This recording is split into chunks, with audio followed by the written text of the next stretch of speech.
So the other day I was rehanging a door and I came across a screw that was completely rounded out. It was inside the hinge that was attached to the door frame. Now I didn't want to take the hinge off the door and make the adjustments on there. It just wouldn't have been as good. So I had to get creative with the tools that I had at hand. And I just wanted to share that with you in case it comes in handy if you come across a similar situation.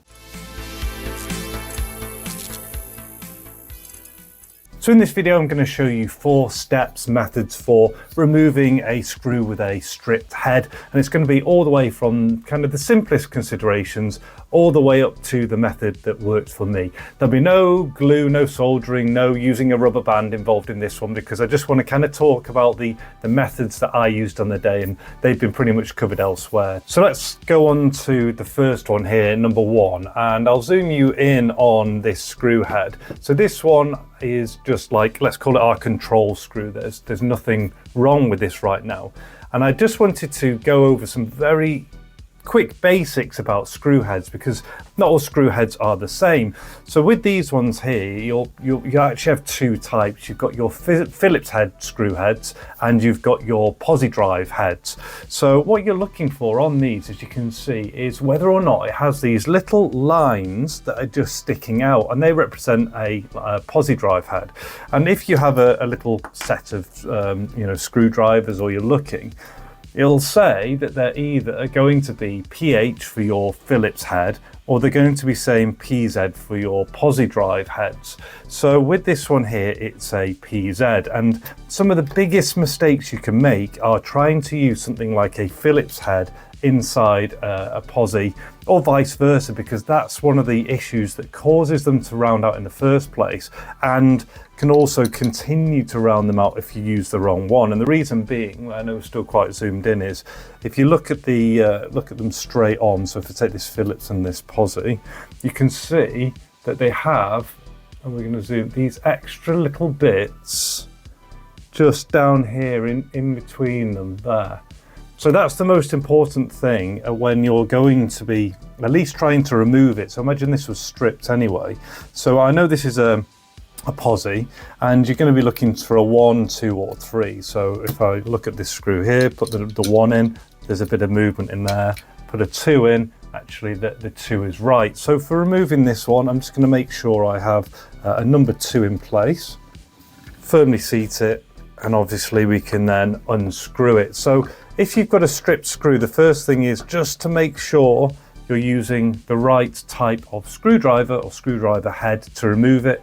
And if you've got the wrong one, you might get lucky, because you might suddenly get that little bit of extra purchase by changing the head over. Moving on to number 2. Now, I wish I still had the screw that I found on that. It was like completely rounded out. There was nothing left in it. These I've just used a drill to put in, but actually there is still a little bit of grip even now, but we'll just have to pretend that they are completely rounded out. So for the second method, it's imagine this is totally rounded out, but you've got this shape still kind of left here. And the second tip here is then you're going to try and use this shape here with a flat head. So if I get my flat heads in shot here, you'll have a variety of different sizes. So this pack here has a 3, 4 and 5, and most people have a variety of flathead screwdrivers at home. And what you'll be doing is looking for the largest one that you can fit inside. So obviously the 5 doesn't fit in, 4 almost. So we're kind of down to the 3 now, and it fits in there, bit of like a wiggle, fits in that way as well. So finding whichever one is the best, and then what you can also do is just give it a little bit of a push down as well, or a bit of a bang. You don't really want to damage your heads, but just a little bit of a tap. And then once you've done that, if you find the one that works best, you'll then be able to just get enough purchase, and you'll either go straight on, or some people will actually kind of come at it from a side at an angle like so, and you'll just get enough of a bite to get it going. And then from there you can either keep going with your screwdriver, or potentially get a set of pliers around it to get it removed. So that's step number 2. Now, if you can't do that, we're just going to kind of progress that technique a little bit with method number 3, and that's basically going to be cutting essentially a flat-headed screwdriver shape into this.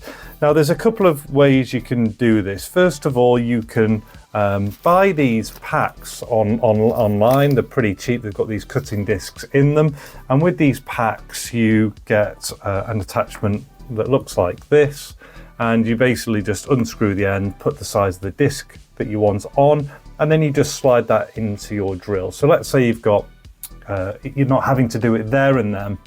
You could order a set of these, or maybe somewhere stocks them actually on the shelves, pop this into your drill. Alternatively, these also come available. You usually get one disc with these kind of packs. So you have like these little multi-kits, and they come with one of these like rotary tools. So the rechargeable batteries with speeds on, and you can put in little grinding brushes and polishing brushes. So you could also potentially buy one of these. But if we're talking about what you might have to hand, you can have a drill. It's just getting hold of these cutting discs. So with this one, I'm just going to demonstrate on here. So slide it in with these. I'll show you on here. You hold the buttons down to stop the head, the shaft rotating, which allows you to turn these. So basically open it up enough, put the cutting disc in, tighten it up, and that's now attached. And this one actually has a direction arrow, so it wants to spin this way around, which for me is that way. And then what I'm going to do now is cut into here and essentially cut that flat-headed screwdriver shape in.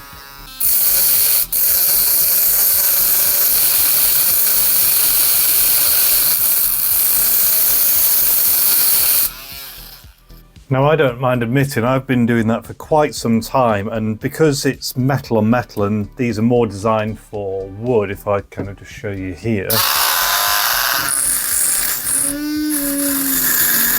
it's not really made a massive impact. It's maybe taken a tiny little bit out of the edges, and the idea being with that we would be able to get potentially a slightly larger flathead to then span top sections, and then even if it was just halfway in, enable us to get enough purchase to essentially turn that round. So it is something you can try, but it's not you know, I wouldn't 100% recommend it. And then finally, we're coming on to the method that I used on the day.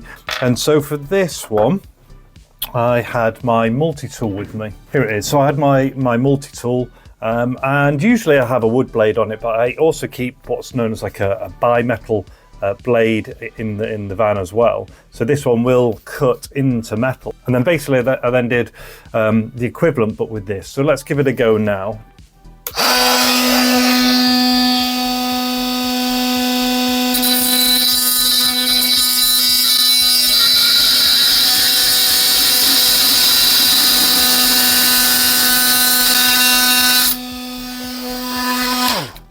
And if you're going to do this, obviously it's up to you, but you probably get some eye protection on it. But anyway, look at the difference there. It's really put a nice flathead shape into there. And with that, you can pretty much use, you know, anything that's thin enough. So you could, you know, grab something like this. It's going to go all the way across. You could even get an even wider one, and you can either span the whole, like the whole hole, or you could get the large ones. So I had the large ones earlier, so you could either span the whole thing, or you can kind of go in like halfway and then use those side bits to turn it like that, get a bit of a grip, or go across like that. But you saw how quickly the multi-tool went through. It's just I'm only showing that last because not everyone has a multi-tool at home. But there we have it. Hopefully that's come in use. 4 methods to remove a stripped screw. 1, make sure you're using the right head. 2, try and get a flat head inside it. 3, potentially use one of those cheaper circular saw heads to make a line into it. 4, grab your multi-tool, with the metal attachment on and cut one in. That'll help you get the screw out and then obviously replace it with a suitable screw. Hope that that's been a help. If it has, then please like and subscribe to support the channel and share the information to other people. There's new videos coming up soon, but in the meantime there'll be one here or one here for you to watch. And until then, all the best, take care and see ya.